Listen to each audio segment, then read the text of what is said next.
এই সিজনে লামিনের নেওয়া 26টা শটের মাঝখানে মাত্র 6টা শট অন টার্গেটে ছিল। এইচডি ক্রিয়েশন খুবই কম। এমনকি ড্রিবল অ্যাটেম্পটের দিকেও যদি আপনি তাকায় দেখেন, প্রায় 50%-এর উপরে ড্রিবল আনসাকসেসফুল হয়েছে। সো লামিনের যে ফর্ম, এটা গত সিজনে যেরকম ছিল তার তুলনায় যে খানিকটা ডিপ করছে এটা খুবই ক্লিয়ার। ইনজুরি, টিমের মাঝখানে ক্রাইসিস থেকে শুরু করে সব কিছু মিলায়। বাট বেসিক্যালি এই পুরা ফর্মের যে খানিকটা ডাউন হয়ে যাওয়া, এটা যতখানি না লামিনের একার কারণে, তার চাইতেও অনেক বড় রিজন হইতেছে বার্সার ফার্স্ট লাইন অফ প্রেসিং। এই জিনিসটা আগের মতন ইফেক্টিভ নাই। আমরা দেখতেছি যে ফার্স্ট লাইন অফ প্রেসিং, যেটা একদম স্ট্রাইকাররা ফরওয়ার্ডের যে প্রেসিংটা শুরু করে, ওইটা যখন ঠিক না থাকে, যেই কাহিনীটা হয় সেটা হচ্ছে প্রচুর পরিমাণে অ্যাঙ্গেল বের হয়, গ্যাপ বের হয় অপোনেন্টের জন্য, এবং স্পেস যদি ক্লোজ ডাউন করতে না পারেন তাহলে অপোনেন্ট ইচ্ছা মতন এক্সপোজ করা শুরু করে দেয়, যেটা এই সিজনে এখনো পর্যন্ত বার্সার ক্ষেত্রে ঘটছে। নাও এল ক্লাসিকো ম্যাচ আগুনের একটু ঘাটতি মনে হয় ছিল, সবাইকেই মনে ছিল একটু চুপচাপ, একটু ডিফেন্সিভ। মাঝখান থেকে যে কাহিনীটা হয়েছে, লামিন ইয়ামাল এক ইন্টারভিউ দিয়ে পুরো ফায়ার আপ করে দিছে বার্সা, মাদ্রিদ, ফ্যান্স, প্লেয়ার্স থেকে শুরু করে ম্যানেজমেন্ট, স্টাফ, সবার মাঝখানে একটা উত্তাল অবস্থা তৈরি হয়ে গেছে। বিকজ যেই ধরনের ইন্টারভিউ দিছে, এরপরে আসলে পরিস্থিতি উত্তপ্ত না হয়েই যায় না। ডিফেন্সিভ মোডের পরিবর্তে সবাই অল অন সাডেন অ্যাগ্রেসিভ হয়ে গেছে। সবার জন্য এটা একদম মাস্ট উইন গেম। 3 পয়েন্টের চাইতেও বড় মামলা হয়ে গেছে, যে মান সম্মান রক্ষার একটা ব্যাপার হয়ে দাঁড়াইছে। না, ম্যাচের কনটেক্সট যদি বিবেচনায় নেন, এইসব ডিবেট কন্ট্রোভার্সি যদি সাইডেও সরায় রাখেন, অ্যাকচুয়ালি ম্যাচের দিকে তাকাইলে এই ম্যাচ বহু কারণে আরো বেশি ফায়ার্ড আপ হবার কথা। বিকজ মাদ্রিদ অলরেডি টানা 4টা এল ক্লাসিকো হারছে। এটা খুব একটা ঘটনা। আমি যদি ভুল না করে থাকি তাহলে পেপের যে বার্সা ছিল ওইটার বিপরীতে প্রবাবলি মাদ্রিদ একটানা 5টা এল ক্লাসিকো প্রবাবলি হারছিল। এরপর আরো একটা এই সেম সিচুয়েশনের সামনে এসে দাঁড়াইছে, যেইখানে অ্যাকচুয়ালি এটা তাদের জন্য খানিকটা এম্বারাসিং হবে যদি ঘটে। বিকজ বার্সার অনেক বেশি ইনজুরি ক্রাইসিস চাইতেছে, ঘরের মাঠে খেলা, এবং বার্সাও গত সিজনের মতন থ্রেটেনিং নাই, মাদ্রিদও গত সিজনের মতন আগোছালো নাই। সো এত কিছুর পরে 100% মাদ্রিদ চাইবে যে এই ম্যাচ দিয়ে পুরো জিনিসটাকে টার্ন অ্যারাউন্ড করতে। এমনকি টিম বাদ দিয়ে কোচের জন্য এটা একটা এক্সট্রা প্রেশার, তাই না? বিকজ জাভিকে নিয়ে এখনো পর্যন্ত কেউই ঠিক সেটেল হইতে পারতেছে না মাদ্রিদ ফ্যানরা। বিকজ বিগ ম্যাচে যে কথাটা বারবার ঘুরতেছে, যে বিগ ম্যাচ যখনই খেলছে এ পর্যন্ত Real Madrid, I mean mid লেভেলের টিম, লোয়ার লেভেলের টিমের সাথে ভালো করতেছে Madrid. But when it comes about the big teams, পিএসজির সাথে খেলছে, হেরে গেছে ক্লাব ওয়ার্ল্ড কাপে, এবং অ্যাথলেটিকো মাদ্রিদের সাথে গিয়ে মাদ্রিদ ডার্বিতে একদম কমপ্লিটলি ডিস্ট্রয়েড হয়ে যাওয়া। ওই দিক থেকে জাভির জন্য এইটা একটা লিটমাস টেস্ট, যে মাদ্রিদের ডাগ আউটে দাঁড়াইতে হইলে তোমাকে বিগ ম্যাচে কমান্ডিং হইতে হবে, ওই লেভেলের ট্যাকটিক্যাল ডেপথ থাকতে হবে যেন তুমি টিমকে জিতাইতে পারো। এবং এইটা যে তুমি করতে পারো, তোমার উপর যে আমরা ভরসা রাখবো, এটার প্রমাণ তুমি দিবা এই ধরনের বিগ ম্যাচ খেলে। On the other hand, Barca গত সিজনে আসলে যা করছে এল ক্লাসিকোতে, এই সিজনে এক্সপেকটেশন বাড়ছে, বাট ইনজুরি ক্রাইসিস থেকে শুরু করে টিম ওই লেভেলের ফায়ার আপ করতেছে না। সো সেই দিক থেকে বার্সা হয়তো বা খানিকটা কমফোর্টেবল থাকতে পারতো, একটু কম প্রেশারে থাকতে পারতো।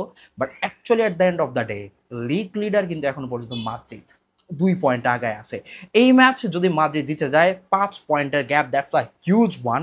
সো এই এক্সটার্নাল প্রেশারের হিসাব বাদ দিল, বার্সার জন্য এটা একটা মাস্ট উইন গেম। বিকজ 5 পয়েন্টের ডিফারেন্সে যদি পিছায়া যায়, এবং জাভির যেই টাইপের লিগ রেকর্ড এর আগে আমরা দেখছি, লিগের যে টাইপের পারফর্ম সে করে usually, I think it will be really tough to think যে যদি 5 পয়েন্টে বার্সা পিছায় যায় তাহলে এই জায়গা থেকে একটা কামব্যাক দিতে পারে। বিকজ গত সিজন ইজ গত সিজন, ওই আলাপ করে এই সিজনে খুব একটা লাভ নাই। নাও কামিং টু দ্য টিম নিয়ে কথাবার্তা বলতে গিয়েই ডিফেন্স নিয়ে লাস্ট একটা ভিডিও বানাইছিলাম অলরেডি। সো এই জিনিসটাকে আমি রিপিট করবো না, যে বার্সার ডিফেন্সিভ শেপ কেমন হইতে পারে, কোন কোন জায়গাতে ক্রাইসিস। বাট একটা জিনিস খুবই ক্লিয়ারলি মনে হইতেছে, যে এই বার্সা কোনোভাবেই মনে হয় না যে ক্লিন শিট রাখতে পারবে।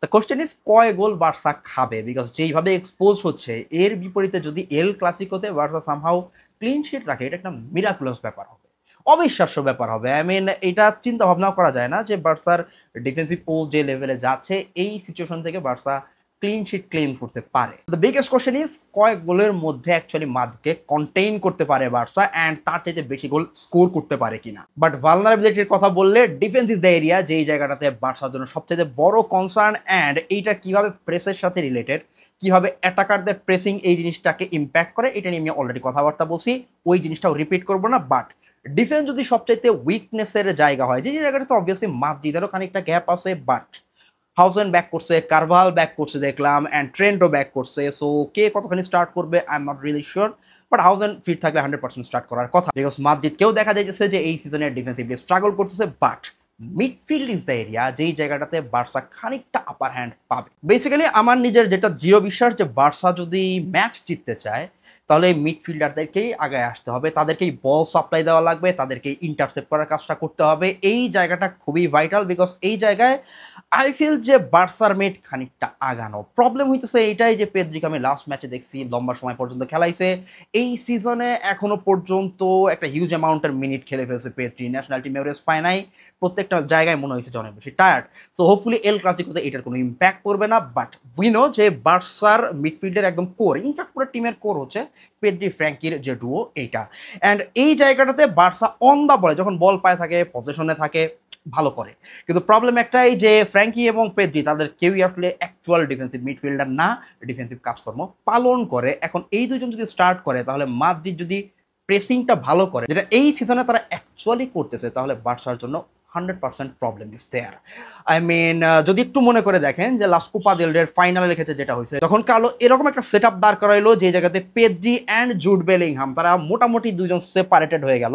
আই মিন সেপারেট ভাবে যখন বেলিংহ্যামকে পেদ্রির উপরে ডিপ্লয় করা হয়েছে, তখন বেলিংহ্যাম কিন্তু তার ফিজিক্যালিটি দিয়ে পেদ্রিকে অনেকখানি নিউট্রাল করে রাখছিল। ইভেনচুয়ালি যখন আমরা গাভিকে নামাইছি সেই জায়গায় হিট ব্যাক করে মিডফিল্ডের কন্ট্রোল নিয়ে আসছে। স্টার্টিং 11-এর ক্ষেত্রে হইতেই পারে যে আমরা এই জায়গাতে কাসাডোকেও দেখতে পারি, যে আই মিন পেদ্রি অ্যান্ড ফ্র্যাঙ্কির সাথে যদি কাসাডোকে নামায় এক্সট্রা ডিফেন্সিভ সিকিউরিটি পাওয়া যাবে। But attack wise this game will largely depend on Lamine and Rashford. লামিনের কি অবস্থা চলতেছে এটা নিয়ে কথাবার্তা বলে ফায়দা নাই, but he will have to step up. এর আগেও আমরা দেখছি ভালো করছে, বাট এইটা হচ্ছে সেই টাইম যখন আপনি তাদের দিকে এক্সপেকটেশন নিয়ে তাকায় আছেন যে না, we are expecting things from you এবং তোমাকে ডেলিভার করাই লাগবে। এই জায়গাতে তোমার বয়স কম, এখনো ম্যাচিউর হও নাই, এই ধরনের কনসিডারেশন মনে হয় না খুব একটা আমরা দেখাইতে পারবো, বিকজ বার্সার অবস্থা খুব একটা ভালো না। র্যাশফোর্ডকে নিয়ে আমি এখনো আশাবাদী, because big game El Clasico খেলা নিয়ে সে অনেক বেশি এক্সাইটেড এবং বিগ ম্যাচে ইউজুয়ালি সে টার্ন আপ করে, ইউজুয়ালি সে ভালো পারফরমেন্স ডেলিভার করে। অ্যান্ড ফার্মিন যেই ধরনের ফর্মে আছে, আই মিন লাস্ট ম্যাচের পরে আমাদের আর এইটা নিয়ে কোনো ধরনের সন্দেহ নাই। But the question is ultimately ফরমেশনটা কেমন হবে। টিপিক্যালি বার্সা যেভাবে খেলতেছে 4-2-3-1 এই ওয়েতেই যাবে, নাকি 4-3-3-তে যাবে যেখানে তিনজনের ফ্ল্যাট মিডফিল্ড সাথে হয়তো বা কোনো ফিক্স নাম্বার 9 নাই, and attack line Lamine, Rashford and Fermin. ওই জায়গাটা নিয়ে এখনো পর্যন্ত ক্লিয়ার হিন্ট পাওয়া যায় নাই। বাট 100% এই ম্যাচে রাফিনহা অ্যান্ড জোয়ান গার্সিয়া অনেক প্লেয়ার ইনজুর্ড, তাদের মাঝখানে এই দুইজনকে হেভিলি মিস করতেছি, বিকজ এই টাইপের একটা ম্যাচে তাদের অনেক বেশি দরকার ছিল। অলসো ম্যাচের খুবই ইন্টারেস্টিং পার্ট হইতে দেখতেছে লামিন ভার্সেস কারেরাস।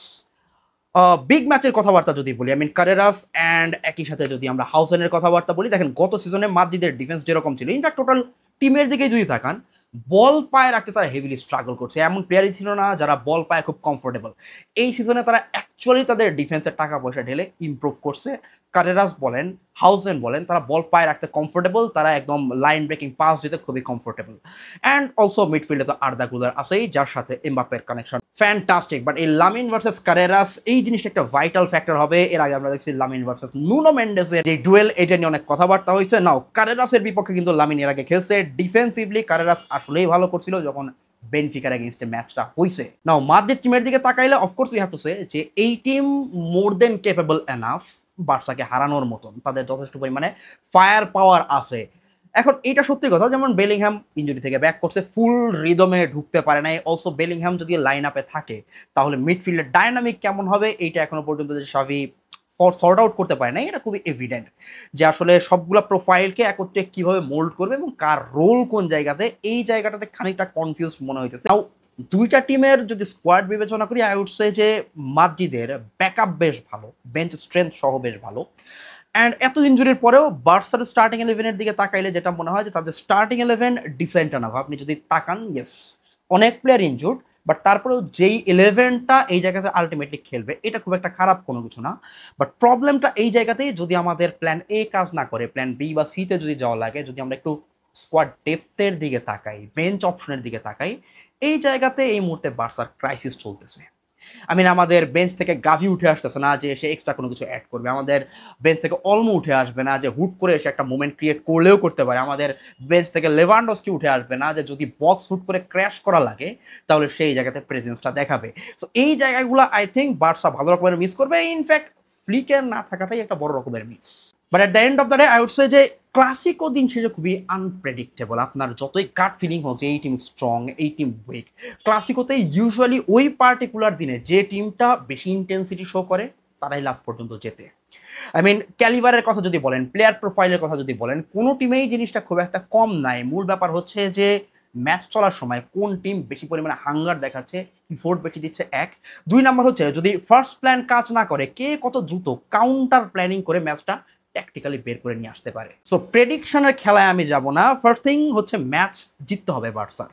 অ্যান্ড যদি বলা যায় যে কতখানি কনফিডেন্ট আমি, আই উড সে যে এরকম না যে যদিও মাদ্রিদের হোমে গিয়ে আমরা খেলতেছি, যদি আমাদের স্কোয়াড ইনজুর্ড, তার মানে এই না যে কমপ্লিটলি আমরা ডিস্ট্রয়েড, আমাদের সারেন্ডার করা লাগবে। আই উড সে যে আমাদের starting 11 decent enough to put a fight. And যদি ক্লিক না করে তাহলে কোনো অর্থেই কোনো কিছু করার নাই। But definitely we have to win the match. পয়েন্টের জন্য ম্যাচ জিততে হবে, সিচুয়েশনের জন্য ম্যাচ জিততে হবে, বিকজ এই টাইপের একটা ম্যাচ জিততে যেটা হবে যে পুরো সিজনের জন্য মুড সেট করে দিতে পারে, এই টাইপের ম্যাচে একটা ভিক্টরি। ভিস্কাল বার্সা, দেখা হবে আবার।